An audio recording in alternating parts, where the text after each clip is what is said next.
All right, we're back for another lesson in talking about the emergence of nation states. Got my coffee again. Good. Oh, and guess what? Man, I've got some ice cream too, so I hope y'all don't mind if I enjoy a little ice cream. It's been a long day, but nothing is too good for my students. So I'm staying up late to try to finish these slides because I love you so much. And I want you to have something to do while I'm gone so that you don't drive my substitute crazy. All right, here we go. So, yesterday we were talking about the emergence of nation states out of feudalism. Feudalism's gone, it's in the rearview mirror. Nations are starting to, people groups are starting to see themselves as a people that have things in common, languages and traditions, and a king. And we saw how that the Hundred Years' War resulted in the French becoming more and more united as a group of people, especially when they had gotten down to the rock bottom. It looked as if the English would eventually destroy France and take the throne. And then Joan of Arc inspired a surge of nationalism, and the French overcame a lot of odds and defeated the English. And then the English king said, "Well, what are we going to do? We'll give more attention now to our own kingdom on the island." We had that struggle between the two houses, the House of York and the House of Lancaster. That struggle is called the War of the Roses, and the House of Lancaster won. In particular, a man named Henry Tudor won the struggle and took the throne of England and took the name Henry VII, establishing the Tudor dynasty. So we'll be talking more about that dynasty when we talk later about the Reformation in England. But it wasn't just England and it wasn't just France that were taking shape, but two other countries down on the Iberian Peninsula. You learned that last year in geography, didn't you? Two countries on the Iberian Peninsula were beginning to take shape as well. And that's what we need to talk about next. So since the 8th century, the Moors, which is a term for Spanish Muslims, had controlled most of the Iberian Peninsula. All right, let's rewind. 8th century is going to be the 700s. Now, do you recall? I'm sure you do. How quickly Islam spread from the Arabian Peninsula over through Africa and up through the Iberian Peninsula, and actually was making its way into France when, say about right here, there was a major battle in which the French or the Franks defeated the Muslims. You know what that battle was. It was the Battle of Tours. The Battle of Tours, fought in 732, exactly, about 110 years after the beginning of Islam. Well, excuse me, the Muslims did not just retreat from all of Europe. They stayed here on the Iberian Peninsula, and they ruled that peninsula for quite some time. You can see here, since the 8th century, they had controlled most of the Iberian Peninsula.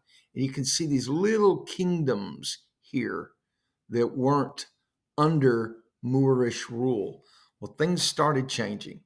The Reconquista took place beginning in the late 13th century.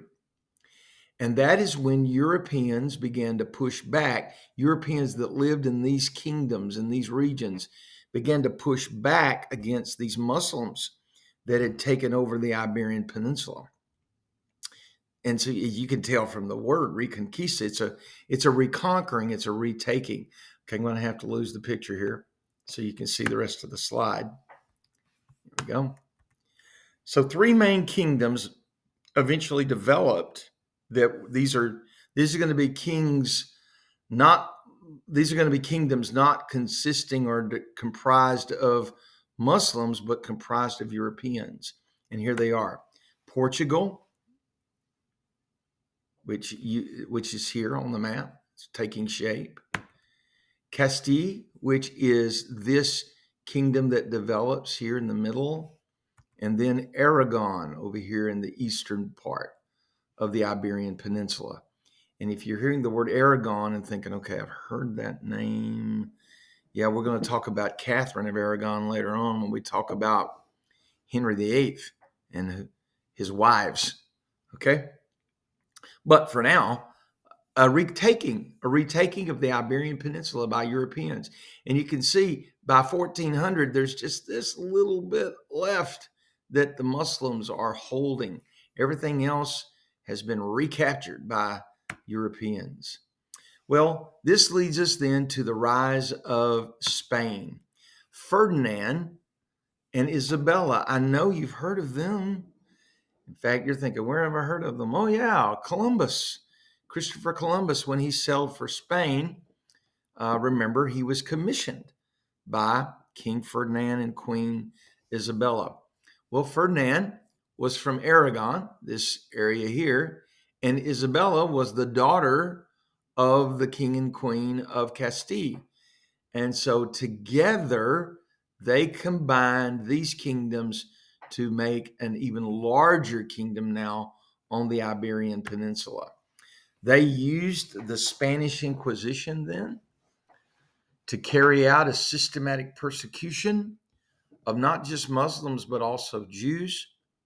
Now, the Spanish Inquisition was an arm of the Catholic Church in Spain, and they used torture, used a lot of different means to drive the unwanted people out of this area, out of the Iberian Peninsula.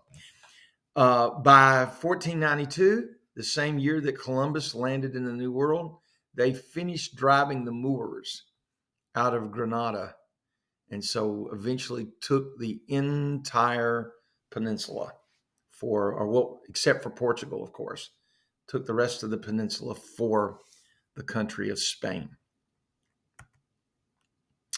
All right. Well, unfortunately for Italy and Germany, it's still going to be a while before they are a thing, okay? They're just not going to be a country yet. Got to get the ice cream. But that time is coming when they will become Italy and Germany. But let's talk about it a little bit. In contrast to the rising tide of nationalism and strong monarchies elsewhere in Europe, Germany and Italy remain divided into many small regional states. I mean, just look at the map, guys, especially down here in Italy. I mean, you can see that, all these different colors. Okay, and Germany, believe it or not, the German regions were even more divided than that. This map's not really reflecting that.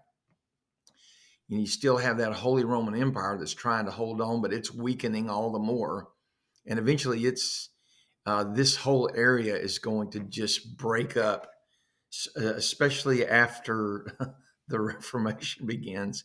It's going to break up into just hundreds of little regions. Germany and Italy, as I've been telling you, were geographic expressions that we still use. I mean, we still have to talk about, we talk about Italy today, or when I teach about this area, I still call it Italy when we're talking about it back in the Middle Ages, but it was not Italy by name until the late 1800s, and the same thing is true with Germany, okay? All right, German influence over Italy died with the Hohenstaufen house. Y'all remember that house? That was Frederick I, Frederick II. And remember, we talked about how Holy Roman emperors had their eyes on Italy, and they were so concerned about what was going on down here, they didn't pay close enough attention to their own kingdom. Well, anyway, it got to where eventually they lost their influence over this region. And so Italy basically divided, or eventually divided, into a kingdom of Naples, which you can see here in the southern half of the boot. The Papal States, okay, you guys know what that is. That goes all the way back to the days of Pepin the Short, when he defeated the Lombards in this part of Italy and gave that area, gave that region to the Pope. The Pope ruled over it as a secular leader. Then powerful northern cities, Florence, Venice, Genoa, Milan. These cities are going to become very important when we begin to talk about the Renaissance, which is coming up shortly. Imperial authority, meanwhile, declined in Germany. By imperial authority, we're talking about the authority of the Holy Roman Emperor. The Golden Bull, what is that? Well, that has absolutely nothing to do with Aaron and the Israelites at Sinai. I tell you that now. It has nothing to do with that. The Golden Bull, the word bull in German is a word that refers to a decision or a decree. So the Golden Bull was something that was established by the nobility and the German nobility. And what it did is it established what we call the Diet of the Holy Roman Empire. Okay, so I'm throwing a lot of words at you that don't mean what you think they mean. Diet here has absolutely nothing to do with eating. This is something that you need to listen to carefully. The word diet, when talking about Germany or the Holy Roman Empire, the word diet refers to an assembly. So just like Parliament was an assembly in England, and just like the Estates General is an assembly that met in France, the term diet is an assembly that meets in the Holy Roman Empire. And there are going to be some important diets that we're going to talk about later on. One of them sounds kind of funny to you, I'm sure, but one of them is called the Diet of Worms, spelled with a W. Looks like worms. And that's something that we're going to have to talk about when we get to the time of Martin Luther. But it was an assembly. It was an assembly that met in the city of Worms, and so it's called the Diet of Worms. The Golden Bull established the Diet of the Holy Roman Empire, the assembly of the Holy Roman Empire. Notice who makes up the assembly: 3 archbishops and 4 electors. So it was a church-state assembly, right? Archbishops representing the church, electors representing the state, and actually the electors outnumbered the archbishops 4-3. And it was this group that chose the Holy Roman Emperor. Well, that's nothing like what goes on in France, right? And that's really not what went on in England. The throne in France and the throne in England were hereditary by this time, but the Holy Roman Emperor is going to be chosen by archbishops and electors. I'm sorry for the pause. My phone was ringing, and it was somebody needing to talk to me. So I'll finish the lecture, then I'll call them back. So this diet chose weak men, weak emperors, so that they could control them. So you can see different things happening in different places, can't you? If you just stop and think about it. You got a war that ended between England and France. And by the way, look at the colors here. By 1500, you don't see anything but this color here. Okay? Whereas in England, you see this color. So you can tell, okay, England is becoming its own, and it doesn't have the English kings don't have any more territory down here. That's a settled issue now. That's over with. But England by this time had laid claim to the island of Ireland. Although Scotland, see this? Scotland remained independent at this time. So you got stronger kings here in England. You got really strong kings here in France. You got a powerful nation that is developed in Spain and Portugal, but you got weak kings over here in this Holy Roman Empire, which Voltaire said was neither what? Holy nor Roman. Yeah, look, Rome's down here, guys. So it's not Roman and really not an empire. Okay. Well, with that being said, go back to Google Classroom now and open up the next set of slides that says 10.5, the decline of the Roman Church. The decline of the Roman Church. And we're going to talk about this for a few minutes.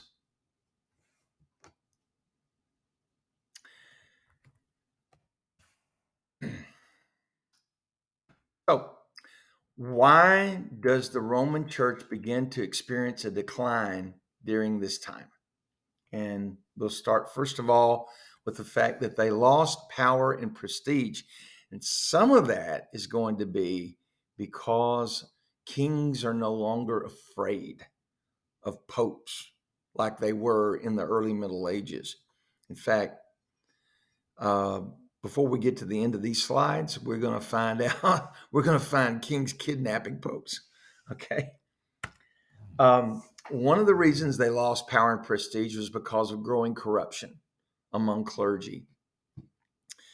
The church needed reform, and there were people that were in positions of power, positions of authority, that were abusing their power, and clergy weren't keeping their vows of poverty or vows of celibacy, and people could see right through that. They recognize when people are being hypocritical because of shifting loyalties.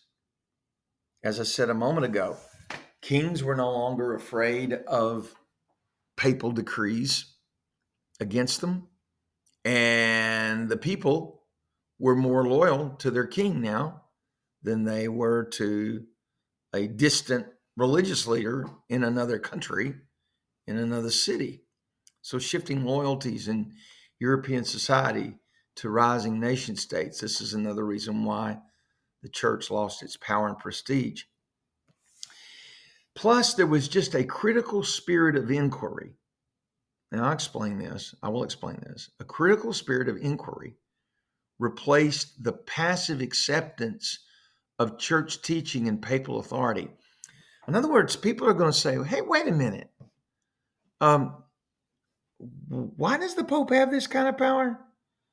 Why can he make these decisions? They started questioning the Petrine theory. They started asking, questions like, what gives him the right to, if Christ is the head of the church, if Christ is the Savior, then how can this man cut us off from the benefits that Christ has purchased for us? Those are things they started asking. And instead of just passively accepting something because, hey, the Pope said it, people began to ask hard questions. This is one of the attitudes that's going to lead to the Renaissance and eventually the Reformation. Well, we're going to go back to Boniface. I know some of you are already thinking this, aren't you? We're going to go back to Boniface the Eighth versus Philip the Fourth. Now, remember, this is Philip the Fourth, the Fair of France, and Boniface the Eighth is. You're already saying bullethead, aren't you? And I can hear it, and I did that. I'm the one that caused that. But you may recall there had been a run-in between these two over the issue of taxing the clergy. So here we go. Philip IV, the Fair of France, taxed the clergy. Remember that? But not only did he do that, but he tried a bishop who refused to comply with his demands. He tried this bishop in a royal court. And Boniface is going to say, you can't do that. And Philip is going to say, oh, yes, I can. And yes, I will. So Boniface ordered the bishop released. Philip refused. So how do you think Boniface is going to respond? Well, if he responds the old fashioned way, he's going to excommunicate, pass an interdict, and all that. And listen to what he does. He responds with a papal bull. Okay, do you remember I told you a little while ago the word bull has nothing to do with an animal, it has to do with a decree, with a decision. Only this is not a decision by a German council, this is a decision by a pope. The name of the decision is Unum Sanctum, which basically means something like this: one way of salvation. And in this papal bull, Boniface declares that to be saved, you must give absolute submission to the Pope. Well, Philip wasn't giving absolute submission to the Pope. So what does that say about Philip? You got it. He's not saved, okay? He's not on his way to heaven. And nothing he does can help him because he's not coming under the rule of the Pope.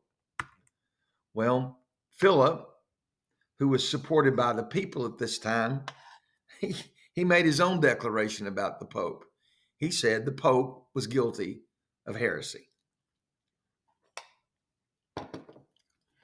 Had to have a bite of ice cream, folks. And now I need some coffee. All right, next slide. Here we go. So this gets interesting. So Philip says the Pope has lost his mind to say that salvation depends on absolute authority to him. So what he does is he sends royal agents accompanied by soldiers to Rome. And beloved, they took the Pope captive. I'm telling you now, these kings, especially these French kings, are going to become rather bold. They beat the Pope, and he nearly died. And then after a few days of captivity, 3 days of captivity, he was released, but he succumbed to his injuries. So now, listen to this. You've got a king, a European king, the King of France, who basically is responsible for the death of the Pope.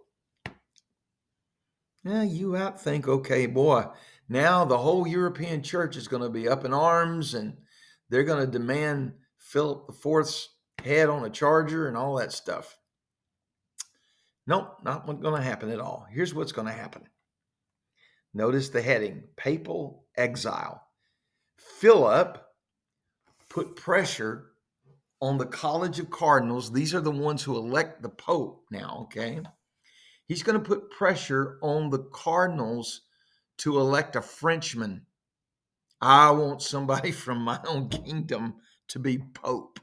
And he's going to put the pressure on them to do that. You can understand why. He's tired of run-ins with popes. His grandfather and his father had run-ins with popes. But if we get a Frenchman if we get a Frenchman in the office of the Pope, then maybe that will make things easier for the French king. And so with pressure put on the College of Cardinals to elect a Frenchman, that's exactly what they did. They elected a Frenchman, and then they moved the capital, the papal capital. I'm talking about the place where the Pope would live. They moved it from Rome to Avignon, France. So for centuries, the Pope had lived in Rome. No more, no longer. He lives in Avignon, France. Now, Roman Catholic historians have referred to this as the Babylonian captivity. Now, you may recognize that that's an allusion, not an illusion, but an allusion with an A. That's an allusion to a story in the Bible. You'll recall when Nebuchadnezzar defeated Jerusalem, he took Jews back to Babylon and held them there for 70 years. We'll do the math right here, folks. We're just 2 years shy of 70, 68 years. And so the Roman Catholic historians have referred to this time when The papacy was not in Rome, but in Avignon, they've referred to it as the Babylonian captivity. And it was marked by even more corruption. Well, if you thought the papacy had become corrupt, now it's really corrupt because you got a king who's basically, a powerful absolutist king, can do whatever he wants to do, and he's got the pope right there with him under his thumb, and popes will do whatever the kings tell them to do now, and so it even opens the door for more corruption within the church. And of course, there was resentment from people who weren't French. Now, if you were French, you thought it was a cool thing. Hey, the Pope lives with us now. The Pope's in our country now. But if you live somewhere else, like if you were in Spain, or if you were in the Holy Roman Empire, and maybe a little bit even in England, though not so much, you would resent the fact that his that the Pope was not in Rome, where everybody knows he's supposed to be in Rome, but he's not. All right. Well, eventually, the Pope did return to Rome. Eventually, Philip IV is going to die, and a Pope is going to, get the courage to go back to Rome. And this time, when that Pope dies, the College of Cardinals is threatened by a Roman mob to elect an Italian as Pope. And so, under the pressure of the mob, they're going to do it. They're going to elect an Italian to be Pope. But then the Cardinals later declared the election void because of pressure from the French king. And they elected another Pope instead to preside in Avignon. So they said, no, we're taking it back. We're not going to have an Italian Pope in Rome. We're going to choose another Pope, and we're going to let him live in Avignon, where the other popes have been living for the last 70 years. Well, this creates a really interesting issue, because this Pope up here that has been elected, he's this one right here, and he doesn't want to step down. And they've already told him, oh, you're not Pope. This guy's going to be Pope now. And so you got a Pope in Rome, and you've got a Pope in Avignon. That's right, folks. You now have two popes.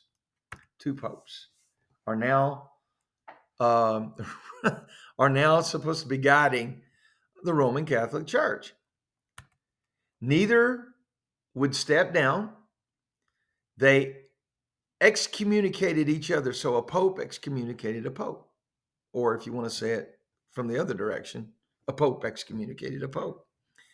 It's I know it sounds crazy, but such is the craziness that was going on during this time, 14th century in Europe.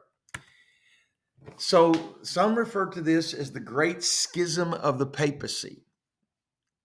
And allegiance in Europe was divided. I mean, think about it a minute. If you're a Catholic in France, which Pope are you going to support? Well, you're obviously going to support the Pope that lives in Avignon, France.